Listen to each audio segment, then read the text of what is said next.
What's up, you guys? It's be your boy Scotty, and you're watching my review on K Michelle's debut album.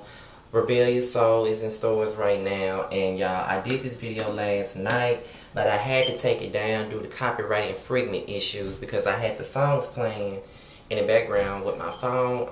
Like every time I would go through the song, I'd play it and give y'all a song description of it, talk about what it's about, and then I play it in the background. That's pretty much what happened. Like I had the songs playing on my phone, but it just didn't happen. Like, as soon as I posted the video, it wasn't available in the country. It wasn't even available mobilely. So what I did was I just deleted the video because I did not want my channel to be terminated due to copyright infringements because I never had that issue. So I just pretty much let that go. Like, I decided not to even go there. So what I did was I just deleted the whole video, and I was like, well, you know, I'm just going to film the video on Saturday, which is really pushing me back because there was another video that was supposed to be out today, which was my Rainbow Connection video, but I'm still going to do both of those today. So, K Michelle CD, Rebellious Soul. Before I get into the review, I want to give y'all a little backstory of what I really feel about K Michelle and how I came across K Michelle. I first discovered K Michelle in 2009 when she dropped Faking It with Missy Elliott. And I really got sold on her when I saw the video of her sitting by the piano singing Where They Do They Did. That's when I really just fell in love with her and was looking forward to what the fuck she had to offer. She dropped Fallin', the single, then she dropped the What's the 901 mixtape, then she dropped I Just Can't Do This, produced by R. Kelly, then she dropped the For Color Girls mixtape, and then she dropped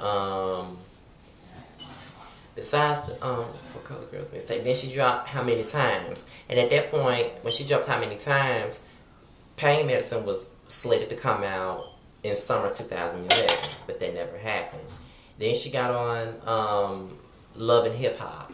And then she dropped 2 iTunes songs, Bury My Heart and Kiss My Ass. Then she dropped the Zero Fucks Given mixtape. And then the popularity went from there. Then she got her record deal with Atlantic. And then, you know, the rest is history. And people always, you know, people that watch me, that look at Love and Hip Hop, they always wonder, why am I so pro K Michelle? Well, you know now. I've been her fan for the last 3 or 4 years at this point. You know what I'm saying? 4 years at this point. I've been listening to K Michelle's music and her mixtapes and been hungry for an album, and we finally got it. And it went beyond that for me when she first followed me on Twitter back in 2011 when How Many Times was on the radio.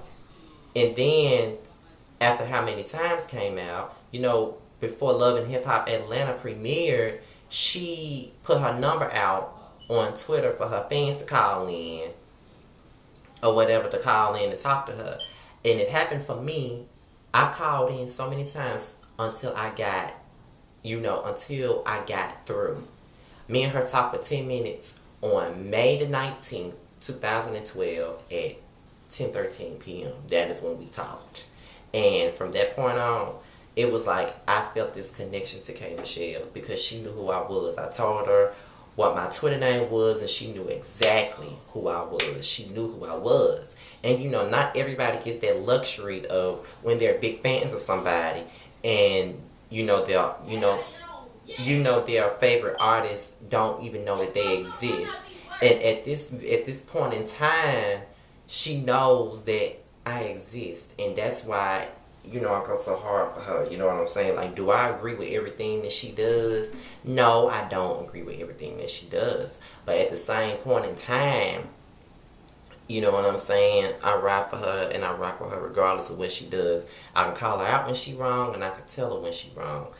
So, it is what it is. She's wished me happy birthday. Just to let me know that she knows that I'm here for her at every point. So I had to let y'all know that. Getting into the album, which is Rebellious Soul, I'm gonna start off talking about the songs. Number 1 is My Life featuring Meek Mill, and that's the album opener, and it pretty much lets you know what the album is going to be about, which is a lot of songs that are highly personal and her own experiences. And My Life is pretty much self-explanatory. It talks about what she went through in her life and all the struggles that she went through. The song has got this hip-hop-ish beat to it, and Meek Mill's verse give it more of the hip-hop edge to it. So, you know, I don't even have to explain what My Life is about. You know, she talked about everything she went through, being on a stripper pole, going through shit with niggas, you know, flipping work out of town every week. Like, she talked about everything. So, plus I'm a sucker for songs like that where people are talking about their life stories. So, I get that song a 5. Number 2 is Damn. And from what I heard, that's what she originally wanted to be her first single. But this song was about Ocho Cinco, and she said it herself it was about him, so this is nothing that I'm suspecting at all. This song is about getting out of a relationship with somebody only to meet someone new, and because you've been burnt so much by the last person, it's like you feeling some type of way, you got too much going on in your life, you got too many things to lose at this point, and you really don't want to, you know, want this new person to end up like the rest of the people that you've been involved with. So that's why you want to cut them loose and just remain their friends. You know, it'd be nice to love you, but I got too much to do, even though I'm thinking about you every day. I think everybody has gone through that. So I give that song a 5. Number 3 is I Don't Like Me. And I love that song from the moment she performed it at BB King's. And I actually named one of my videos after that song. A couple of months ago, at the beginning of the year, I had a video called "I Don't Like Me," and it's about her experience with sleeping with a man, to feel wanted, because you know sometimes people can use sex as a way to find something, you know, find what you need in a man or a woman or whatever. And sometimes you can wake up in the morning and have the worst self-esteem, because I know that I've had that same situation. So with that being said, you know what I mean, that song is some real ass shit, and that's why I did a review based off that song when she performed it. It wasn't even a studio track. I did that based off that performance because I was feeling every word she said. So everybody has gone through those moments where they have low self-esteem and just want to do right, you know what I'm saying, but they can't because, you know, their self-esteem is so low. And I give that song a 5. Can't Raise a Man. Everybody should know that song by now. It was on the Zero Fuss Giving mixtape, but they just made some slight alters to it, like added some violins to it or whatnot. But that song is pretty much her giving advice to somebody, saying, you know, you got a man, he can't tell the truth, he ain't got a clue he don't know how to love nobody. And he keep playing games like he'll never lose you. But you keep on trying to, you know, mold him into this real man and shit. Something that his mama and daddy should have did. And you cannot raise a grown-ass man. So she basically letting her friend know you need to run for the hills if you got a man like that. Because the more you try to raise him, the worse off he gonna be. And you can't raise a man. And that's the best advice anybody can get. All the ratchets love that song. And I give that song a 5. VSOP, which is produced by Poppin' Oak, and it's the first single off her album. VSOP stands for Very Special Old Pal. And I think everybody has had that situation where you got that one person that you just can't leave alone. No matter what y'all go through, they always find a way back into your life. And Very Special Old Pal could mean anything. It could be a special friend, special fuck buddy, special anything. Everybody has that person, because I've had that person, where it doesn't matter what time zone you in, what situation you in, you still find a way to be there. You know what I mean? So that's the VSOP. And I give that song a rating of 5. The 6th song is Pay My Bills. It's a sex song. And that's the song that was supposed to be a duet with R. Kelly. And this song is pretty much her saying that she gonna fuck her man like she trying to get her bills paid. And it might be a little bit ratchet, but it really don't matter, because that's sometimes you can put it on somebody to the point where they want to pay all your bills. And I get what she's saying. Fuck that nigga right so he can pay your bills. You know what I'm saying? Whether you got the money or not, just put it on him so good that you want to make him pay your bills. You know what I'm saying? So I didn't really have to go in about what that song is about, because it's about sex. So it's not really so many ways that I could talk about that. And I give that song a rating of 4. Sometimes, which was produced by Jack Splash, and if you ever heard Keisha Cole's song "I Choose You," they have a lot of similarities to it. They had that little retro soul sound, and the same person that did "I Choose You" did "Sometimes."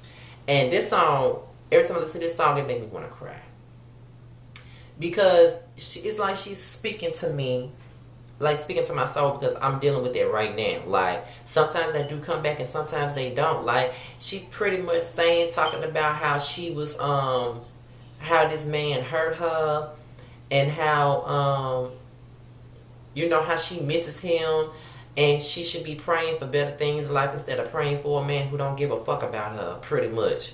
And that is the best advice that she could have gave me, because I should be praying for better things than praying for somebody who don't give a fuck about me.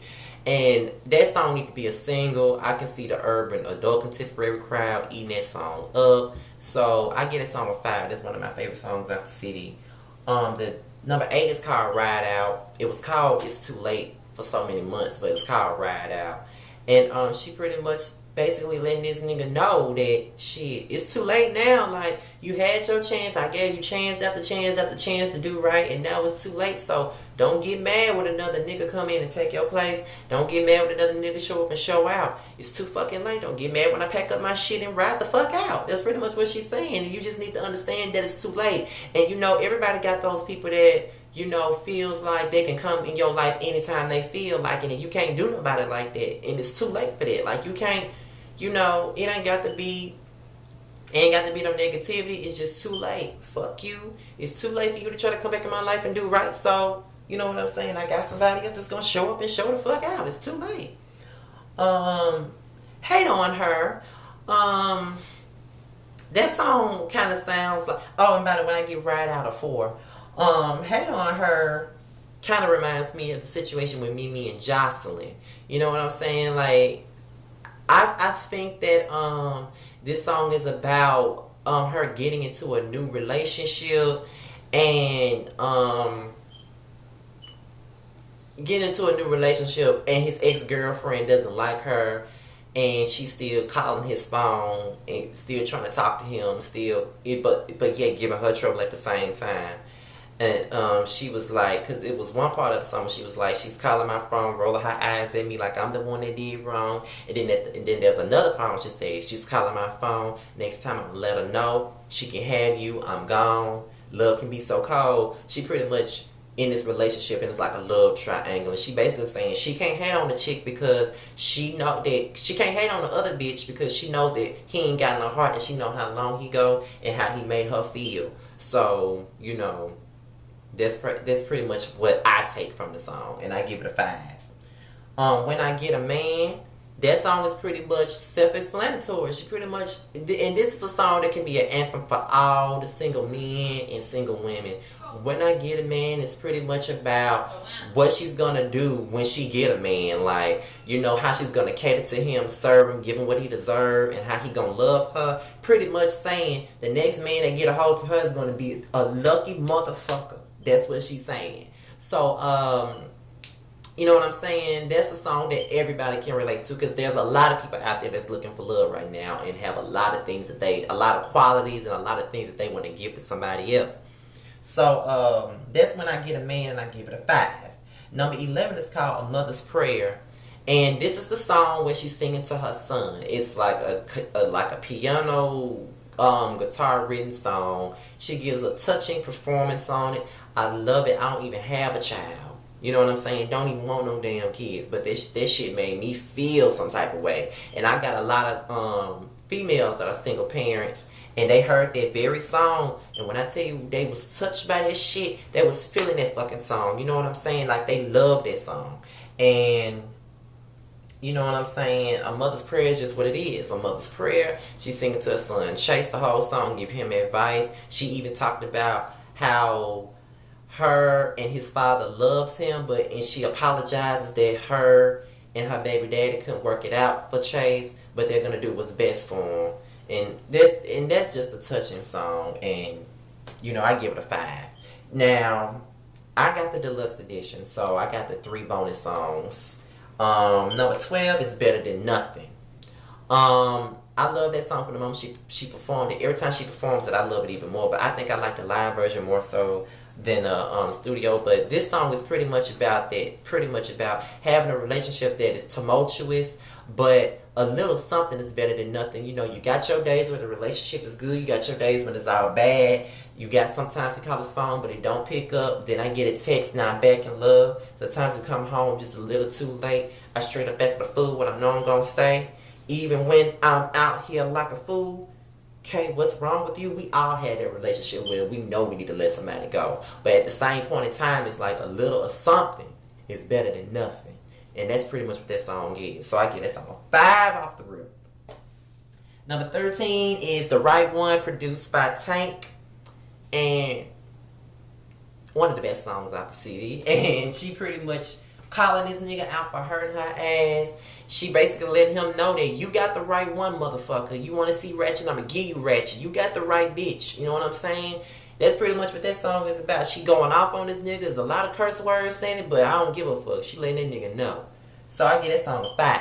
And the last song off the CD is Same Man, which is number 14.